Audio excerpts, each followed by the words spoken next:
মুক্তিযুদ্ধের সময় আমাদের মুক্তিযোদ্ধাদের সাথে কাঁধে কাঁধ মিলিয়ে নিজেদের রক্ত ঢেলে দিয়ে এই দেশ স্বাধীন করে দিয়েছে। ভারত তো শুধুমাত্র বাংলাদেশকে স্বাধীন করার জন্য মুক্তিযুদ্ধে বাংলাদেশকে সহযোগিতা করে নাই, ভারতের স্বার্থ উদ্ধারের জন্য সহযোগিতা করেছে। ভারতের চিরশত্রু রাষ্ট্র পাকিস্তানকে ভাঙার জন্য ভারত সহযোগিতা করেছে। যে যারা ভারতের সমালোচনা করে তারা নাকি পাকিস্তানের দালাল, এবং এই দেশের স্বাধীনতা তারাই এনে দিয়েছেন। আমি প্রধানমন্ত্রী এবং আওয়ামী লীগের নেতাদেরকে পরিষ্কার করে বলতে চাই, আওয়ামী লীগের কোনো একক নেতা কিংবা আওয়ামী লীগের কোনো নেতা নেত্রীদের দয়ার দানে কিংবা তাদের একক কর্তৃত্বে, একক সংগ্রামে বাংলাদেশ স্বাধীন হয় নাই। বাংলাদেশ স্বাধীন হয়েছে এদেশের গামছা মাথায় বাঁধা, লুঙ্গি পরা কৃষক, শ্রমিক, ছাত্র, দল মত নির্বিশেষে সকল মানুষের সম্পৃক্ততায়। তারা দীর্ঘ 9 মাস রক্তক্ষয়ী যুদ্ধ করেছে। সেই যুদ্ধে ভারত আমাদেরকে সহযোগিতা করেছে।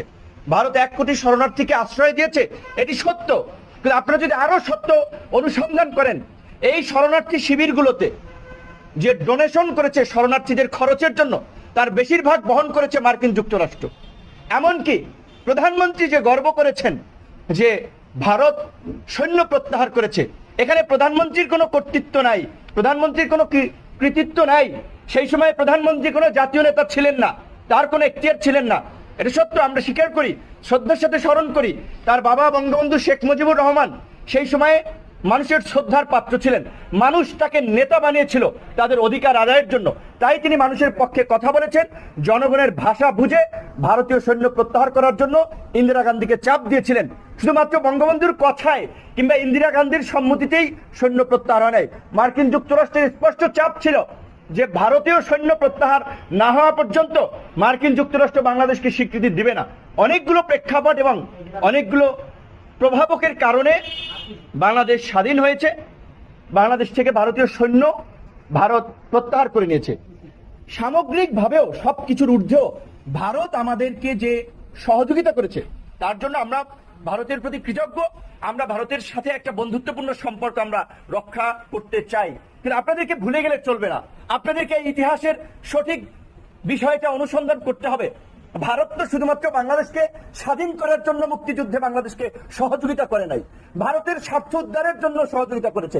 ভারতের চিরশত্রু রাষ্ট্র পাকিস্তানকে ভাঙার জন্য ভারত সহযোগিতা করেছে। নিশ্চয়ই আপনারা জানেন, বাংলাদেশের যে উত্তর পূর্ব পার্টের যে নদীগুলো আছে, সেই নদীগুলো আপনার বিশেষ করে দেশ ভাগের পরেও ভারত পাকিস্তান সেই সময় আপনার সেইগুলো ব্যবহার করে কলকাতা কিংবা ভারত পাকিস্তান এই অঞ্চলে পণ্য পরিবহন হতো। 1965 সালে ভারত পাকিস্তান যুদ্ধের পরে ভারতের জন্য সেই নৌপথ ব্যবহার করা পাকিস্তান তখন বন্ধ করে দিয়েছে। 1971 সালের মুক্তিযুদ্ধের পরে 72 সালে প্রথম ভারত তার স্বার্থ আদায় করার জন্য বঙ্গবন্ধুর সাথে মিলে কিংবা বঙ্গবন্ধুকে দিয়ে সেই চুক্তি করিয়েছেন। প্রথম ভারতের সাথে চুক্তি বাংলাদেশের অভ্যন্তরীণ রুট ব্যবহার করে নৌ পরিবহন এবং বাণিজ্য চুক্তি।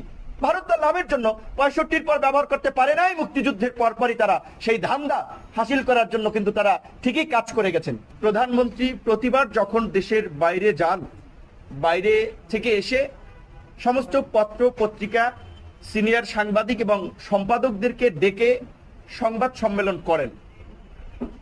সেখানে সাংবাদিকদের অনেকেও প্রধানমন্ত্রী যেই উদ্দেশ্যে সফরগুলো করে থাকেন সেটি নিয়ে প্রশ্ন করার পরিবর্তে আমরা দেখি যে তৈলমর্ধন করা বা চাটুকারিতা করায় আসলে মত্ত থাকেন, যার ফলে প্রধানমন্ত্রীর সংবাদ সম্মেলন থেকে দেশ এবং জাতির প্রত্যাশিত কোনো বিষয় আমরা উঠে আসতে দেখি না।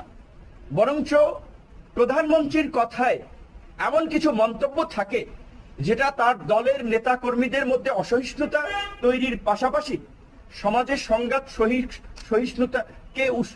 সহিংসতাকে উস্কে দেয়, এবং প্রধানমন্ত্রীর কথায় বিদ্বেষপূর্ণ মন্তব্য থাকে।